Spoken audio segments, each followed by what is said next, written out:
پہلی گزارش یہ ہے کہ علم سے مقصود اللہ کی رضا، اللہ کے رسول صلی اللہ علیہ وسلم کی رضا اور عمل صالح۔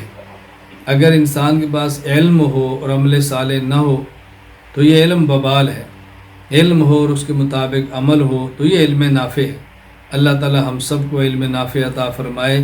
ہم نیت کر لیں اس علم پہ عمل کرنا ہے، اس علم کو پڑھ کے آگے پڑھانا ہے، اس علم کو سیکھ کے آگے سکھانا ہے، پورے عالم میں رسول اکرم صلی اللہ علیہ وسلم کی محنت کو لے کر جانا ہے۔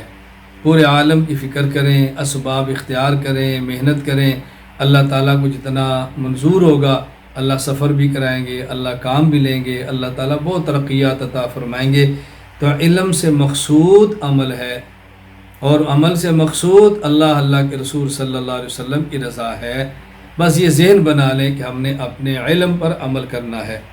نمبر 2، چونکہ آپ صاحب علم ہیں، طلبہ ہیں، منصوصات اور اجتہادیات میں فرق ذہن میں رکھیں۔ اگر ایک مسئلہ منصوص ہے اس میں کوئی اختلاف کی گنجائش نہیں ہے، اور جو مسئلہ اجتہادی ہے اس میں اختلاف کی گنجائش ہوتی ہے، اس کو اجتہادی ہی رکھیں، اس میں زیادہ بحث نہ کریں، زیادہ تکرار نہ کریں، لڑائی جھگڑے پر نوبت تو آنی ہی نہیں چاہیے۔ میں اس لیے عرض کر رہا ہوں کہ مثلاً دیکھیں، ابھی بہت سارے ممالک میں لاک ڈاؤن کی وجہ سے عید کی اجازت نہیں، یہ اجازت ہے تو بہت محدود پیمانے پر ہے۔ اس پر کئی علماء قائل ہیں کہ عید اگر مسجد میں ہے یا کھلے میدان میں پڑھیں، نہیں ہے تو نہ پڑھیں۔ ہماری رائے ہے کہ اگر مسجد گراؤنڈ میں پڑھیں، نہیں ہے تو مسجد میں پڑھے، نہیں ہے کسی چھوٹے ہال میں پڑھیں، اور اگر پابندی یا کوئی صورت نہیں تو گھر کے فرد کھڑے ہو کر اپنے گھر میں عید کی نماز پڑھ لیں۔ پھر جو گھر میں عید کے قائل ہے اس میں بھی بعض حضرات کی رائے یہ ہے کہ جمعہ کی طرح ایک امام اور 3 مقتدی ہونے چاہیے۔ ہماری رائے کہ ایک امام ایک مقتدی ہوتا عید ہو جاتی ہے۔ یہ اجتہادی اختلافی مسائل ہے، نہ ہم کسی کے رائے کو مسترد کرتے ہیں، نہ اپنی رائے کسی پر مسلط کرتے ہیں، نہ کسی کو اپنی رائے ماننے پر مجبور کرتے ہیں۔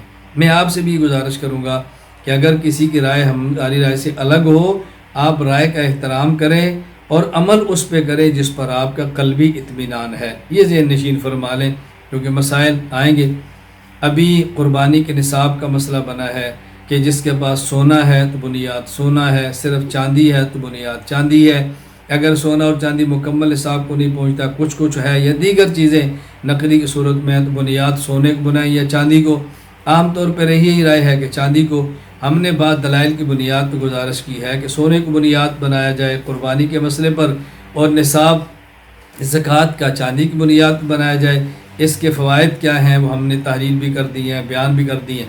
تو جن حضرات کی رائے سے مختلف ہیں ہم ان کی رائے کا احترام کرتے ہیں، ادب کرتے ہیں، اپنی رائے پر کسی کو مجبور نہیں کرتے۔ تو میں نے گزارش یہ کرنی تھی کہ ان معاملات میں اپنا دل بڑا رکھیں، سینہ بڑا رکھیں، کیونکہ آپ کو مجھ سے تعلق ہے، آپ میرے شاگرد ہیں، تو میرے مزاج کو آپ اپنانے کی کوشش فرمائیں۔ ہم منصوصات کو منصوصات کا درجہ دیتے ہیں، اجتہادیات کو اجتہادیات کا درجہ دیتے ہیں۔ منصوصات میں اختلاف کی گنجائش نہیں ہوتی، اجتہادیات میں اختلاف کی گنجائش ہوتی ہے۔ ایک دوسری رائے کا احترام بھی کرتے ہیں، اور اجتہادیات میں اپنی رائے کو بہتر، ثواب، اور دوسرے کی رائے کو خطا سمجھتے ہیں، لیکن اپنی رائے میں خطا کا احتمال بھی رکھتے ہیں اور دوسرے کی رائے کے درست ہونے کا احتمال بھی رکھتے ہیں۔ یہ آپ ذہن بنائیں۔ میں اس لیے باتیں عرض کر رہا ہوں کہ آپ اس کو اچھی طرح سمجھیں، کسی معاملے پر بحث اور الجھنا نہیں ہے۔ ابھی نمبر 3 دیکھیں، بہت سارے ممالک میں آج 9 ذی الحج ہے، اور آپ کے ہاں شاید 9 ذی الحج کل ہوگی، بہت سارے ممالک میں کل ہے۔ تو میں سمجھانا ہی چاہ رہا ہوں کہ 9 ذی الحج کا روزہ ہے، جس روزے کو یوم عرفہ کہا جاتا ہے۔ آپ تمام احباب اس کی نیت کریں، اگر کوئی عذر نہ ہو تو کل 9 ذی الحج کا روزہ رکھیں۔ اگر کوئی دینی تقاضا ہو، اگر کوئی بیماری ہو، روزہ رکھنے کی وجہ سے مشکل پیش آتی ہو تو روزہ نہ رکھیں۔ نفل کی حیثیت نفل کی ہوتی ہے، فرض کی حیثیت فرض کی ہوتی ہے، نوافل اور فرائض میں فرق ہوتا ہے۔ بہرحال نوافل کا اہتمام کرنا چاہیے، کوئی عذر ہو تو چھوڑ بھی دینا چاہیے۔ اب یہاں کیا ہے کہ یوم عرفہ سے مراد کیا ہے؟ ہماری دلائل کے ساتھ رائے ہے کہ یوم عرفہ سے مراد 9 ذی الحج ہے۔ ہر ملک کا 9 ذی الحج اسی ملک کا یوم عرفہ کہلاتا ہے۔ بہت سارے لوگ اس کے خلاف ہیں کہ نہیں جی، یوم عرفہ وہی ہے جو 9 ذی الحج مکہ مکرمہ میں ہے، اسی کے مطابق روزہ رکھے، حالانکہ اس کی کوئی صورت بنتی ہی نہیں ہے۔ کیوں؟ اگر کہیں 9 ذی الحج ان کا پہلے آ گیا، دوسروں کا بعد میں آ گیا، اور بعض ممالک ایسے بھی ہیں جو ان سے آگے ہیں، یعنی یہاں 9 ذی الحج ہوگا اور وہاں 10 ذی الحج عید کا دن ہوگا، تو بتاؤ عید کے دن وہ روزہ کیسے رکھیں گے؟ اسی طرح وہاں دن ہے، اور امریکہ وغیرہ بعض ممالک میں رات ہوتی ہے، وہاں 9 ذی الحج دن ہے یوم عرفہ، تو رات کو روزہ کیسے رکھیں گے؟ خیر ہم نے دلائل کی بنیاد پر موقف اختیار کیا ہے کہ یوم عرفہ سے مراد 9 ذی الحج ہے، اور ہر ملک کا 9 ذی الحج اسی ملک کا یوم عرفہ کہلاتا ہے۔ اس پر دلائل موجود ہیں، کلپ بھی موجود ہے، فائل بھی آ گئی ہے، تو آپ اس کو ذہن میں رکھ لیں اور یہ مسئلہ سمجھیں اور دوسروں کو سمجھائیں۔ نمبر 4، دیکھیں ایک ہے کہ آپ کو کہنا پڑے کہ میں عالم ہوں، کہنا نہ پڑے، عمل بتائے کہ آپ عالم ہیں، علم سے نہیں عمل سے پتہ چلے۔ ہمارا عمل ایسا ہونا چاہیے کہ عمل بتائے کہ یہ عالم ہے، عمل اور علم میں موافقت ہونی چاہیے، عمل علم میں تضاد نہیں ہونا چاہیے، ٹکراؤ نہیں ہونا چاہیے، ہم کہیں کچھ اور کریں کچھ، کریں کچھ اور کہیں کچھ، یہ عالم کی شان کے لائق نہیں ہے۔ میں اس لیے آپ طلباء سے گزارش کروں گا ہم اپنے اعمال کو پختہ کریں، اس میں بنیادی چیزیں یہ ہیں، فرائض کا اہتمام کریں، واجبات کا اہتمام کریں، سنن مؤکدہ کا اہتمام کریں، اور اسی طرح نوافل کا حتی الامکان اہتمام کریں، اور جہاں تک ممکن ہو نوافل کو نہ چھوڑیں بلکہ نوافل کی پابندی فرمائیں۔ میری آپ سے گزارش ہے، آپ طلبہ ہیں، امامے کا اہتمام کریں، کوئی عذر ہے تو ٹوپی پہن لیا کریں، لباس صلحاء کا پہنیں، شرفاء کا پہنیں، اہل عزت کا پہنیں، فساق کے لباس سے بچیں، طلباء کا لباس پہنیں، علماء کا لباس پہنیں، بلا ضرورت گھروں سے باہر نہ نکلیں، ضرورت کے مطابق نکلیں، اپنا وقت مطالعہ کے اندر گزاریں، غلط موبائل کا استعمال نہ کریں، علماء کو سنیں، اور ہر عالم کو سننے کی بجائے جن سے تعلق ہو ان کو سنیں، استفادہ کریں، اور اس پر پابندی کریں۔ اللہ ہم سب کو توفیق عطا فرمائے۔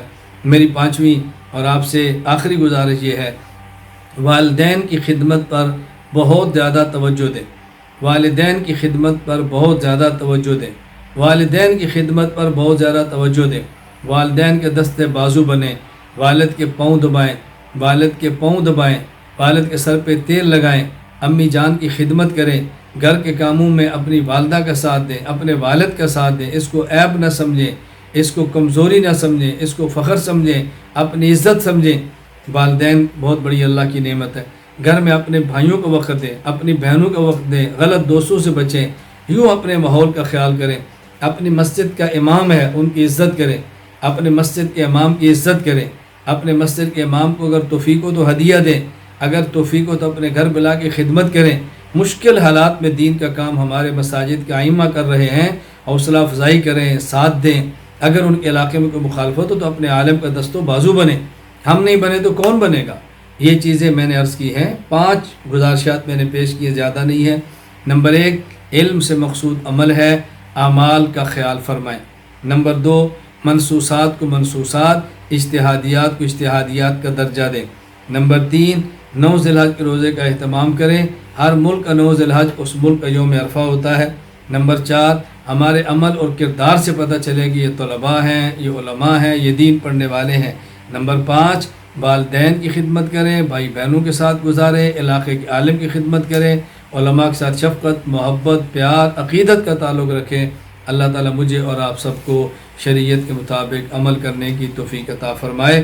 وآخر دعوانا ان الحمد للہ رب العالمین۔